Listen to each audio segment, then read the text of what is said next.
함께 나눌 하나님 말씀은 신약성경 요한복음 11장 32절에서 35절까지 말씀입니다. 요한복음 11장 32절로 35절까지 말씀 봉독합니다. 마리아가 예수 계신 곳에 가서 배웠고 그 발 앞에 엎드려 이르되 주께서 여기 계셨더라면 내 오라버니가 죽지 아니하였겠나이다 하더라. 예수께서 그가 우는 것과 또 함께 온 유대인들이 우는 것을 보시고 비통히 여기시고 불쌍히 여기사 이르시되 그를 어디 두었느냐 이르되 주여 와서 보옵소서 하니 예수께서 눈물을 흘리시더라.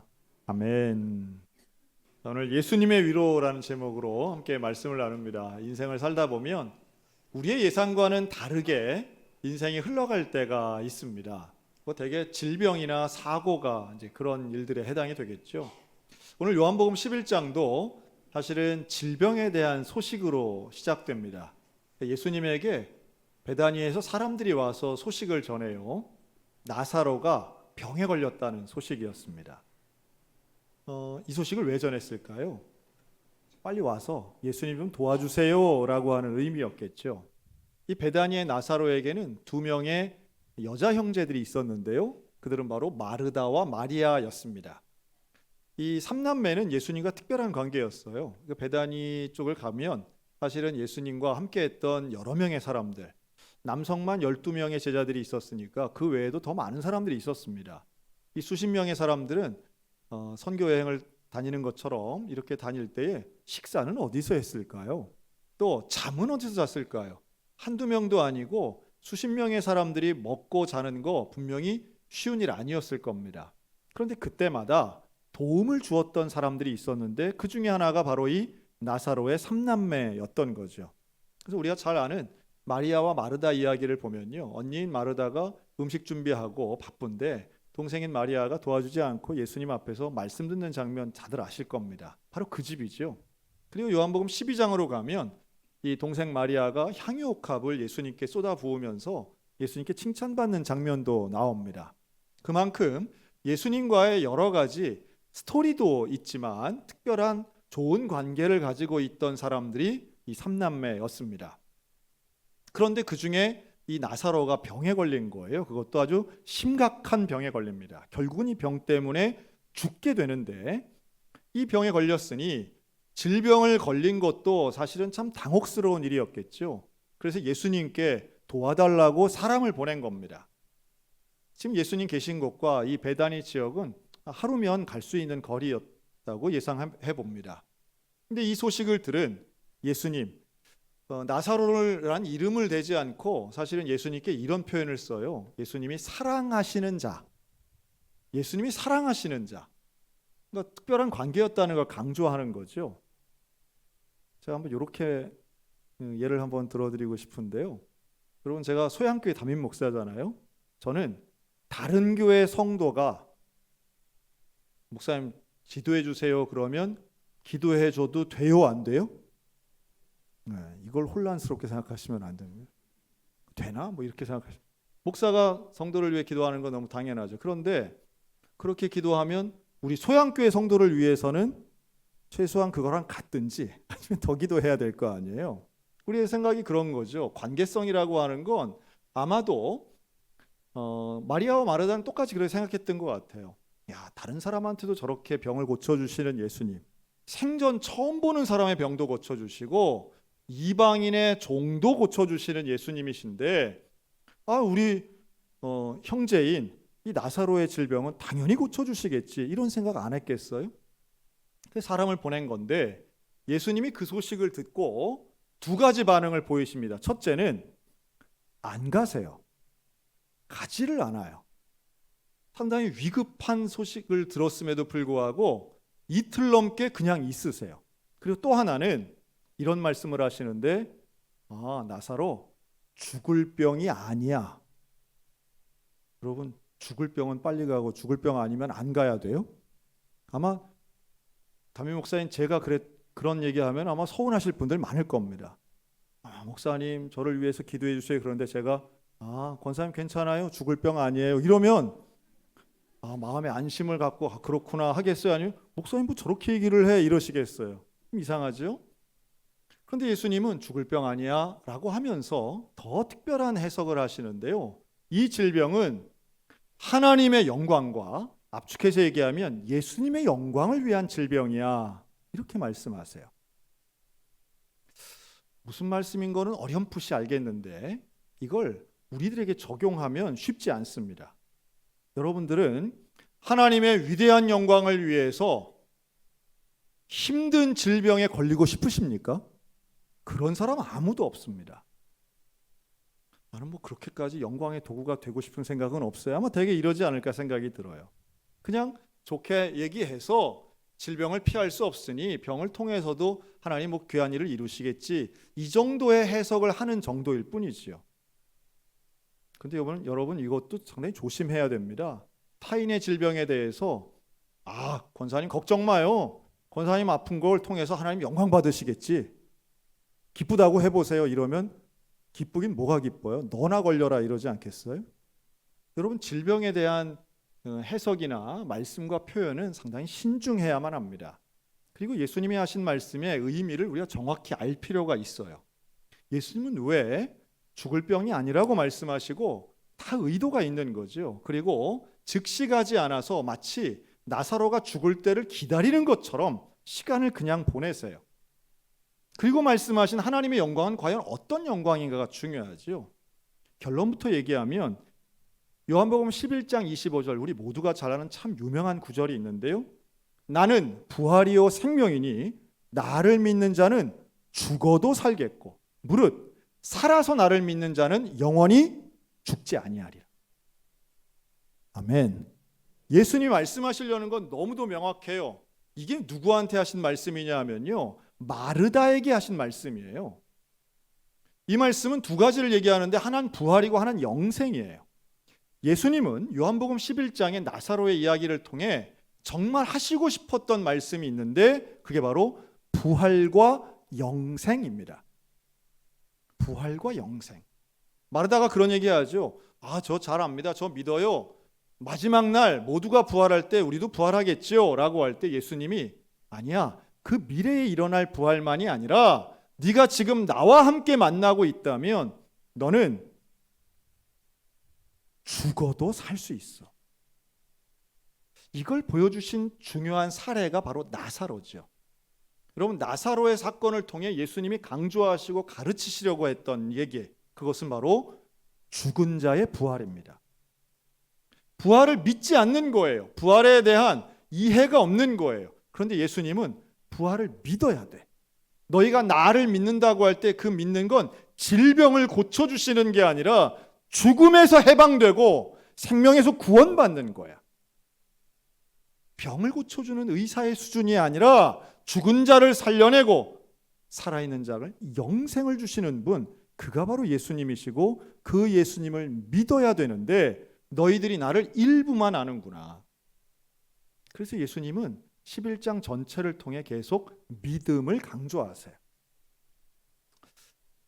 자, 예수님이 이 나사로의 집에 가까이 오십니다. 가까이 왔더니 이 마르다와 마리아가 마음이 상했어요. 왜냐하면 이미 나사로가 죽었거든요. 나사로가 죽어서 장례를 치렀어요. 이미 나사로를 무덤에 안장했어요. 그런데 예수님이 오신 거예요. 늦게 오셨죠. 마리아는 마음이 상해서 마중도 안 나가요. 그런데 언니인 마르다는 혼자 마중을 나갑니다. 마중을 나가서 예수님에게 뭐라고 하느냐면 21절, 예수님이 계셨더라면 오라비가 죽지 아니하였으리라. 예수님이 빨리 오셨으면 나사로가 안 죽었을 거란 취지의 얘기를 해요. 자, 그러면 나사로는 누구 때문에 죽은 거예요? 좀 이상하잖아요. 나사로 누구 때문에 죽은 거예요, 그러면? 마리아와 마르다 똑같은 이야기를 해요. 오늘 32절은 마리아가 한 이야기예요. 시차를 두고는 말하지만 똑같은 얘기를 합니다. 예수님 계셨더라면 우리 오빠 죽지 않았을 거예요. 나사로가 죽지 않았을 텐데 예수님 왜 빨리 안 오셨어요? 예수님 왜 우리가 필요할 때 계시지 않았어요? 왜 우리 오빠 죽게 놔뒀어요? 이게 이들이 한 이야기예요. 여러분, 우리가 인생을 살면서 당황스러운 때가 있죠. 내 예상하고는 전혀 다르게 인생이 흘러갈 때가 있습니다. 근데 그때 우리 기도하죠. 예수님 좀 도와주세요. 예수님 이 문제 좀 해결해 주세요. 그런데 옆에 집사님 기도는 그렇게 잘 응답이 되는 것 같은데 왜 우리 집 기도는, 나의 기도는 도대체 예수님이 들으시는 것 같지도 않고 변화도 없고 가능성도 안 보이고, 예수님 도대체 어디 계세요? 예수님이 보이시는 반응을 한번 보면요, 아마도 우리는 결론을 알아요. 예수님 결국 가서 나사로를 살리시잖아요. 만약에 저였다면 이렇게 말했을 것 같아요. 야, 너 다시 한번 얘기해봐. 누구 때문에 죽었다고? 너 일로 와봐. 일로 와봐. 하고선 살려내면 되잖아. 내가 누군데? 나를 몰라? 어디 나한테 핑계를 대고 나한테 원망을 해. 그래서 너 여기 서봐. 무덤 세워. 나사로 나와. 그리고 됐지? 원망하지 마. 불평하지 마. 좀 이랬을 것 같아요. 아니면 조금 부드럽게 표현을 한다면 그렇게 울지 마. 예수님이 다 해결해. 내가 다 해결해 줄게. 울지 마. 이거 별거 아니야. 내가 한마디만 하면 다시 살아나. 이거 문제도 아니야. 이런 거 심각하게 생각하지 마. 우선 룰루랄라 웃으면서 가가지고 자, 시작해볼까? 이러지 않겠어요? 그런데 예수님이 하신 반응은요, 너무 특별해요. 예수님은 결말도 알고 또한 다시 살릴 능력이 있으신데 예수님이 어떻게 하세요? 눈물을 흘리세요. 이게 거짓된 눈물이 아니라면 예수님은 애통해하며 불쌍해하면서 눈물을 흘리세요. 이 35절, 이게 얼마나 중요한 구절이냐 하면 성경 전체에서 가장 짧은 구절이에요. 예수께서 눈물을 흘리시더라. 이게 제일 짧고 영어로는 딱 두 단어예요. Jesus wept. 이 짧은 구절에 담겨져 있는 의미는 참 큽니다. 여러분, 예수님은 마리아와 마르다 거기에 있는 사람들에게 책망하지 않으세요. 잘못된 오해로 원망과 불평과 날카로운 말을 하고 있는 그들을 향해 예수님은 책망하지 않으세요. 또 앞으로 일어날 일을 다 아시기 때문에 별것 아니라고 가볍게 여기지도 않으세요. 예수님은 인간의 고통과 인간의 슬픔을 무시하거나 부정하지 않으시고 공감하시는 분인 것을 믿으시기 바랍니다. 우리는 다른 사람의 아픔을 공감하는 게 쉽지 않아요. 다른 사람의 큰 문제보다 내 손등에 있는 작은 문제가 훨씬 더 커 보여요. 결국 내 문제냐 남의 문제냐의 차이예요. 타인의 문제를 공감한다는 건 참 귀한 일입니다. 그런데 우리는 대개 누구의 문제가 공감이 되느냐 하면 사랑하는 사람의 문제가 공감되죠. 내가 사랑하는 사람, 내 목숨을 주더라도 정말 다 괜찮다라고 할 정도의 큰 사랑이 있다면 우리는 그 사람의 문제에 공감할 수 있을 겁니다. 대부분 부모와 자녀의 관계가 여기에 제일 좀 근접하다고 볼 수 있겠죠. 사랑하는 배우자의 문제도 사실 공감하기 어려울 때가 많이 있습니다. 자녀는 심각한데 부모는 그거 가지고 야, 뭘 그런 거 가지고 그래. 사춘기 자녀는 너무너무 심각해 하는데 부모는 뭐라 그래요? 야, 그런 거 고민할 시간 있으면 공부나 해. 아주 이게 배가 불러서 여유가 있구만. 네 친구 걱정을 네가 왜 해? 그 친구 너보다 공부 잘해. 걱정하지 마. 여러분, 이런 말은 오히려 상처가 될 뿐이죠. 문제 해결도 되지 않고 공감하지도 못하는 거예요. 그건 비단 가족 안에서만이 아니라 타인도 마찬가지고 교우도 마찬가지입니다. 여러분, 그런데 예수님은요, 하늘의 영광 가운데 인간의 고통과는 무관한 하늘의 영광에만 계신 분이 아니라 인간의 몸을 입고 이 땅에 오셔서 우리의 아픔과 우리의 슬픔을 공감해 주시는 분이에요. 애통해 주시는 분이에요. 그래서 함께 눈물을 흘려주시는 분, 그분이 바로 나의 구세주 예수님인 것을 믿으시기 바랍니다. 여러분, 예수님은 질병의 문제를 해결하기보다 우리의 아픔과 고통에 공감하시는 분이심을 기억하셨으면 좋겠어요. 우리는 예수님을 문제 해결자라고만 생각할지 모르겠으나 예수님은 나와 함께하는 분이라는 사실입니다. 그게 먼저죠. 그게 먼저예요. 예수님은 나와 함께하시는 분이세요. 비록 제자라고 생각했던 마리아와 마르다는 원망하고 내 문제와 내 아픔이 예수님 때문인 것처럼 표현하면서 원망하고 있지만 예수님은 그들 앞에서 함께 계시며 눈물을 흘리십니다. 그리고 놀랍게도 오해와 원망 속에서 묵묵히 예수님은 동행하세요. 제가 지금 강원 CBS 라디오를 3년째 진행을 하고 있어요. 대부분은 목사님들 혹은 장로님들과 이렇게 인터뷰를 하고 있는데요. 최근에 3년 만에 처음으로 집사님을 인터뷰를 하나 했습니다. 이분이 인터뷰하신 이유는 JS 엔터테인먼트라고요. 그 찬양 사역자들을 이렇게 돕는 회사를 운영하시기 때문에 이제 방송국에 초청을 했는데요.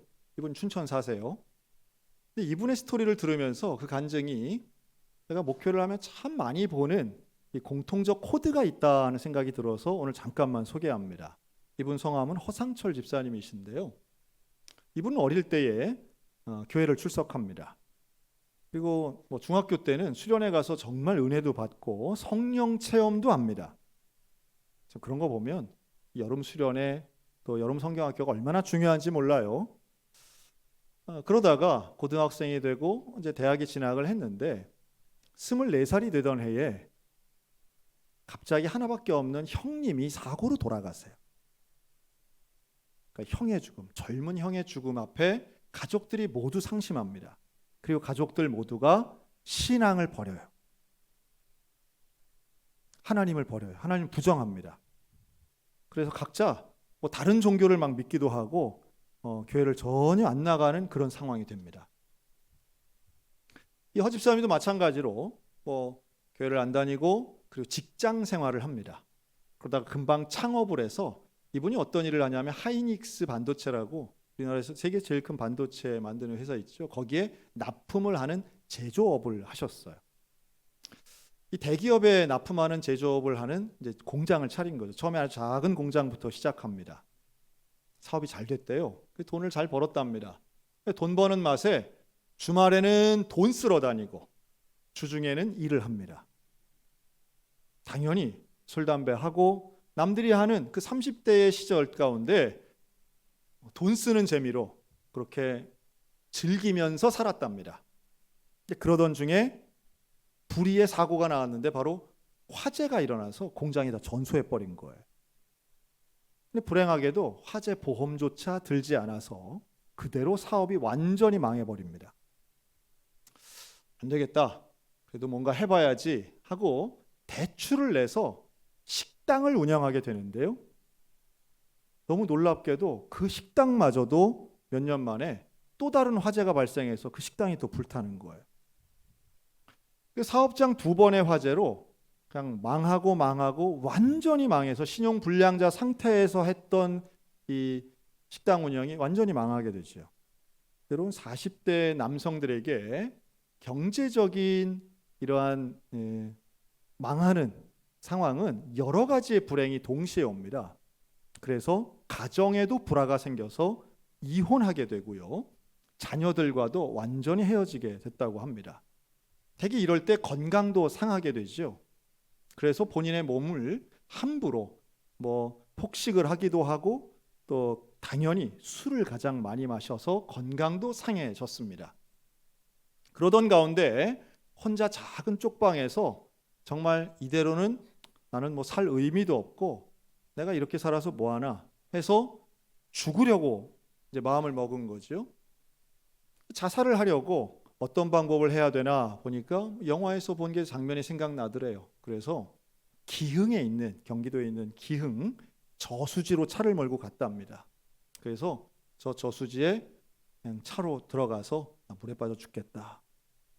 밤중이죠. 술을 마십니다. 계속 술을 마시면서 하는 거예요.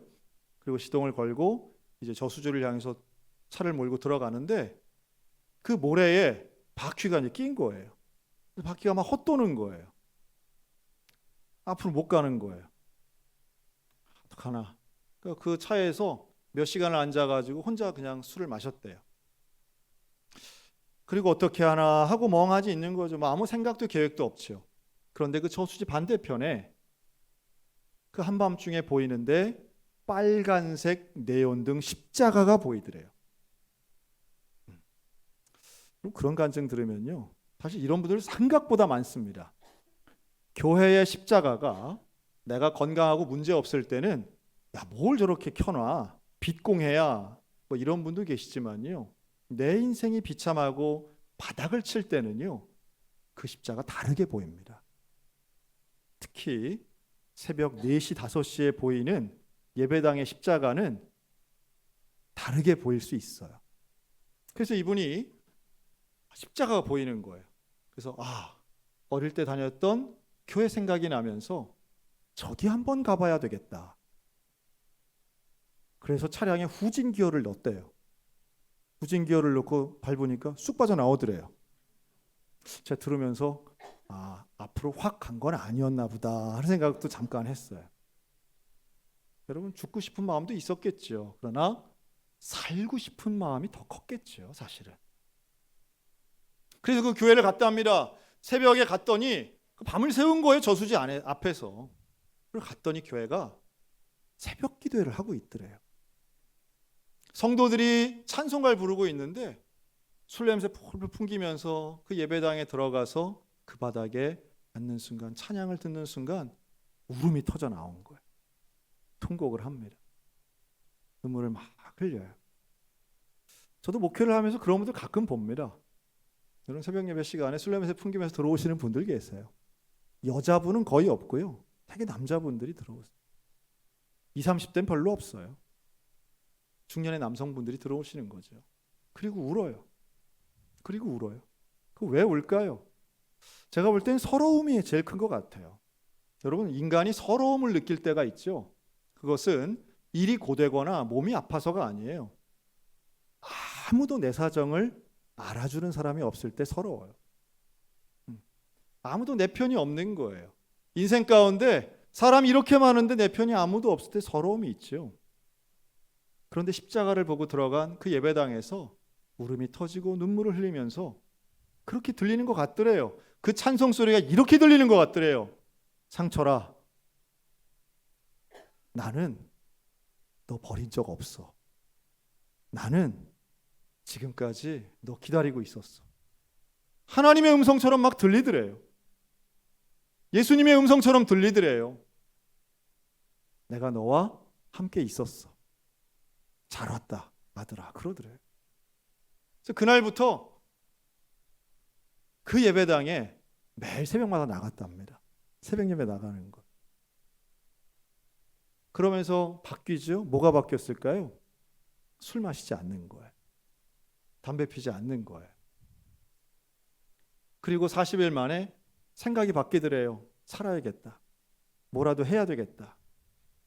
그러면서 다시 신용을 회복하기 위해서 애를 쓰고 몸을 움직여서 일을 하고 했더니요, 옛날에 하던 일을 다시 할 수 있도록 기회가 주어지고 다시 공장을 짓게 되고 지금 큰 규모의 사업을 하고 계시더라고요.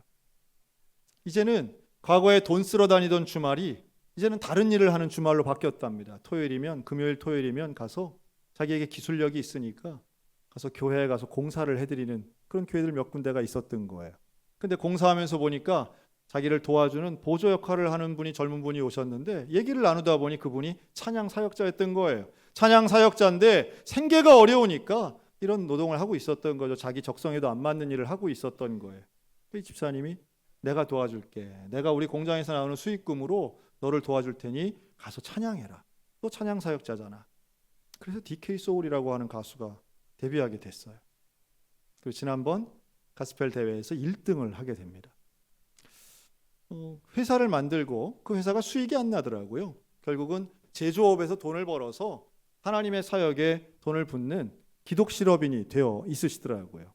50대 중반의 나이에 몸도 얼마나 탄탄한지 하나님 앞에 남은 일생은 그렇게 드리길 원합니다. 저는 이렇게 보여집니다. 모든 간증들의 공통점이 있는데요. 인생에 내 예상대로 안 될 때에 사람들은 실망하고 좌절합니다. 당연하죠. 또 남을 원망하기도 하고요. 그 문제의 원인을 다른 데 돌리기도 합니다. 그러나 예수님을 만나면 달라져요. 그 예수님을 만나게 되면 언제나 나를 버리지 않고 나와 함께 하시는 그 예수 그리스도, 그 예수님께서 우리에게 결국은 인생의 변화를 보여주시는 거예요. 너무도 말씀이 놀랍죠. 사람은 사실 사람이 사랑하면 눈물을 흘릴 수도 있고 함께 해줄 수도 있지만 예수님이 주시는 위로는 달라요. 예수님은 눈물을 흘리며 공감하시고 함께 동행하며 같이 위로도 해주시지만 그 예수님이 이렇게 말씀합니다. 나사로가 어디 있느냐? 나사로 어디 있느냐? 가요. 39절에 예수님 말씀하죠. 저 무덤을 가리고 있는 저 돌을 옮겨 놓으라. 돌을 옮겨 놓으라. 사람들이 말합니다. 아이고 예수님 죽은 지가 벌써 4일이 지나고 시체 썩는 냄새 납니다. 왜 저를 옮기라고 해요? 무덤 열면 흉해요. 그런데 예수님은 담대히 말씀합니다. 돌을 옮겨라. 사랑하는 성도 여러분, 내 앞에 있는 불신의 돌을 옮기시기를 권면합니다. 내 앞에 있는 원망의 돌을 옮기시기 바랍니다. 믿어지지 않고 내 문제만 보이고 원망만 하고 있는 나의 문제를 옮기시기 바라요. 그러면 그 다음 예수님의 말씀이 들리실 거예요. 나사로야 나오라. 나사로야 나오라. 가능성 없었던 문제, 죽음으로 완전히 끝났다고 생각하는 인생 가운데 주님이 말씀하시는 건 나사로야 나오라는 거예요. 아무도 상상도 못했어요. 생각도 못했어요. 여러분, 우리의 문제가 해결되는 게 중요한 게 아니고요. 예수 그리스도의 부활을 믿는 게 중요합니다. 예수님은 또 말씀하세요. 믿으면 하나님의 영광을 보리라. 믿으면. 너희가 믿느냐? 죽어도 다시 살겠고 살아서 주를 믿으면 영원히 죽지 아니하리니 네가 이것을 믿느냐? 사람들은 문제 해결에 관심이 많았지만 예수님은 끝까지 믿음을 말씀하고 있어요. 여러분, 부활을 믿으십니까? 부활을 믿으십니까? 부활을 믿는다면 예수를 믿는 것이고 예수를 믿는다면 우리의 인생은 참된 위로를 경험할 것입니다. 그 위로는 근본적으로 우리의 삶을 바꿔놓을 거예요. 내가 인생을 바라보고 문제를 바라보는 시각을 바꿔놓을 겁니다. 나에게만 일어난 일이 아니고 나만 불행한 것이 아니라 예수 그리스도의 부활이 곧 나의 부활이 된다면 죽음 앞에서도 우리는 믿음을 지킬 수 있습니다. 그리고 그 믿음이 있을 때에 우리는 예수님처럼 세상을 바꾸고 이웃을 살리는 거룩한 일에 매진할 수 있습니다. 예수님 말씀하시는 이 부활과 영생의 복음이 오늘 저와 여러분에게는 놀라운 복음이 되어서 인생의 큰 위로와 능력이 되어서 문제 앞에 넘어지거나 패배하지 않고 고난 앞에 원망하거나 불평이 아니라 예수 그리스도를 붙잡으며 무덤을 가로막고 있는 돌을 밀어내고 오히려 부활의 영광으로 걸어가는 저와 여러분들 다 되시기를 주님의 이름으로 축원합니다. 아멘. 기도하겠습니다.